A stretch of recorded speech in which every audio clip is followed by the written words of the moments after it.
साथियों, पारिवारिक विघटन पर दूसरा वीडियो। पहला आपने सुना, हो सकता है आप में से कुछ लोग मुझसे सहमत ना हो, लेकिन मैं आपको बता रहा हूं कि इस देश में कानून बड़े घटिया हैं, बड़े गलत हैं, और उन कानून की आड़ लेके वकील फर्जीवाड़ा करते हैं, जनता को गुमराह करते हैं। उसके कारण लाखों परिवार टूट रहे हैं, युवाओं की जिंदगियां बर्बाद हो रही हैं। अभी इसके पहले मैंने आपको बताया किस तरह से सेक्शन 498A दहेज वाला मामला, 125 सीआरपीसी मेंटेनेंस वाला मामला, बहुत सारे ऐसे मामले हैं जिनमें ये वकील मिसगाइड करते हैं स्त्री पक्ष को, क्योंकि स्त्री पक्ष के लिए हमेशा सहानुभूति होती है। तो इसलिए पूरा समाज स्त्री के फेवर में रहता है, पुरुष विरोधी होता है। और मैं बतौर सामाजिक कार्यकर्ता आपको बता रहा हूं कि ज्यादातर मध्यम वर्गीय में, मैं और कैटेगरी वाले लोगों को नहीं बता रहा हूं, मध्यम वर्गीय में 80 to 85% केसेस मेरी संज्ञान में, उसमें हमेशा जो महिला पक्ष होता है वो दोषी होता है। इसलिए कि महिला को अपने परिवार, अपने पति, अपने बच्चों से कहीं ज्यादा fashion, shopping, social media, parties, इसी तरीके की चीजों में इंटरेस्ट अब ज्यादा आने लगा है। और वो देख करके उनके अंदर जो भारतीय संस्कृति के गुण थे, आदर भाव था, जिसके लिए हम स्त्री को जानते हैं, हम फेयर सेक्स कहते हैं, फेयर सेक्स। ये स्त्री पुरुष की बराबरी जो आप करने लगते हो, बराबरी नहीं, ज्यादातर मामलों में स्त्री सुपीरियर है, तभी फेयर सेक्स बोलते हो। आप कहते हो बराबरी होनी चाहिए, बराबरी करोगे तो नुकसान में रहोगे, बराबरी की ही नहीं जा सकती। इसीलिए क्योंकि स्त्री महान थी, मैं थी वर्ड यूज कर रहा हूं। आजकल वकीलों ने, घर वालों ने स्त्री के आचरण में इतनी ज्यादा अशुद्धियां कर दी हैं कि समाज में त्राही त्राही मची हुई है। अब मैं आपको बताऊं, एक जो मैंने आपको दहेज का कानून बताया जिससे कोई फायदा नहीं हुआ, दहेज मिटा नहीं, था ही नहीं, ऐसी प्रॉब्लम थी ही नहीं, 1% केसेस में थी। आपने लाखों लोगों को जेल में डाल दिया, वृद्ध मां बाप को जेल में डाल दिया। आपने बिल्कुल जिसे कहना चाहिए कि समाज का ताना बाना सब बिगाड़ कर रख दिया आपने। एक ब्लैकमेलिंग टैक्टिक हो गई, हर समय हर जगह आपको ब्लैकमेलिंग दिखेगी। शादी के 7 साल तक हर परिवार डरा रहता है पुरुष का कि 7 साल तक भैया कहीं शिकायत हो गई तो ये हो जाएगा, वो हो जाएगा, ठीक है ना।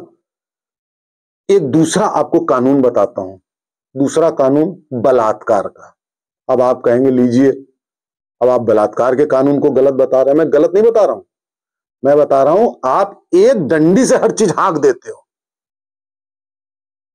निर्भया कांड हुआ था, जस्टिस वर्मा कमीशन बैठा था, मैंने उस कमीशन में चिट्ठी भेजी, कई लोग भेज रहे थे।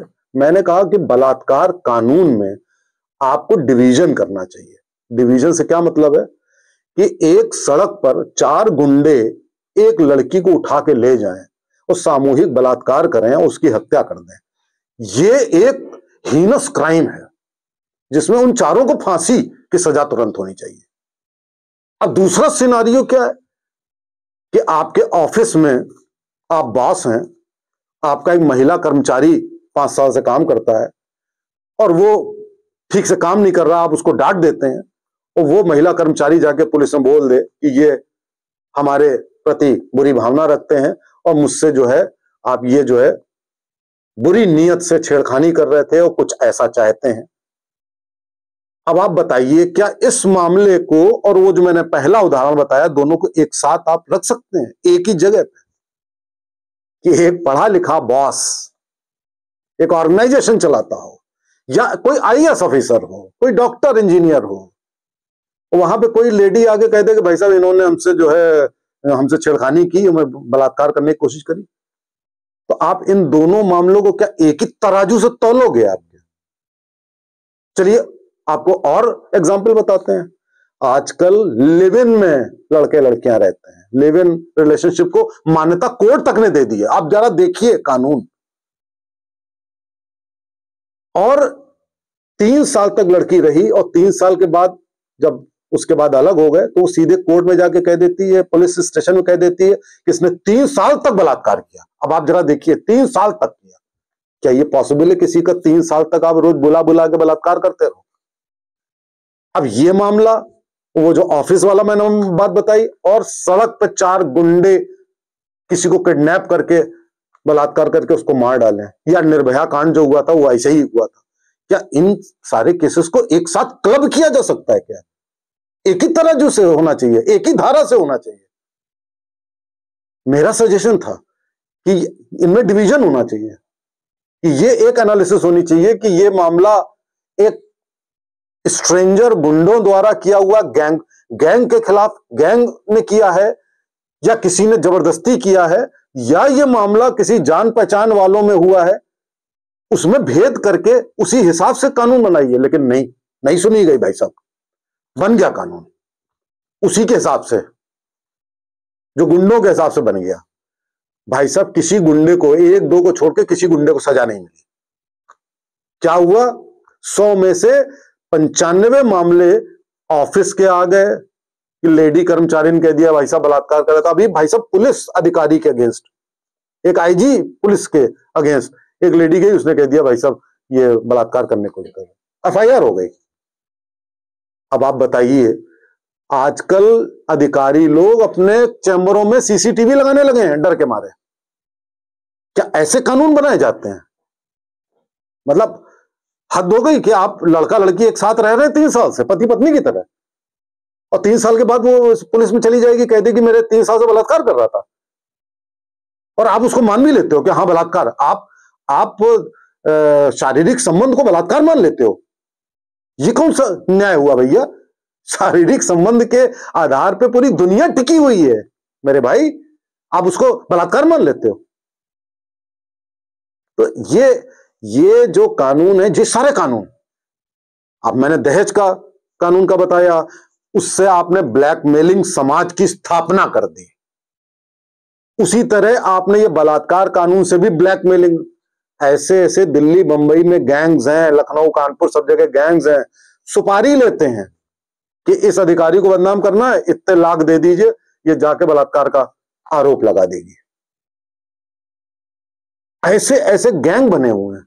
आपने ब्लैकमेलिंग का बना दिया, आपने ऐसा बना दिया कि किसी भी शरीफ आदमी को आप उसके ऊपर कलंक लगा दीजिए, समाज में कोई उसका विश्वास नहीं करेगा, कहेगा गुरु कुछ ना कुछ तो तुमने किया होगा यार, ऐसे थोड़ी ना कह देगी।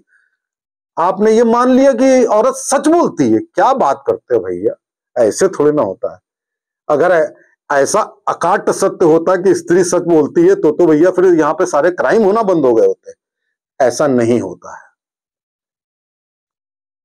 जितने भी कानून हैं, केवल यही नहीं, मैं अभी आपको एंडलेस बताता रहूंगा कि केवल दहेज या बलात्कार वाला कानून ही नहीं, बहुत सारे ऐसे कानून बने हुए हैं भारत में जो लोगों को अकारण परेशान ही नहीं कर रहे हैं, उनका कैरियर तबाह कर रहे हैं, उनको बर्बादी भीख मांगने की कगार पर ले आते हैं।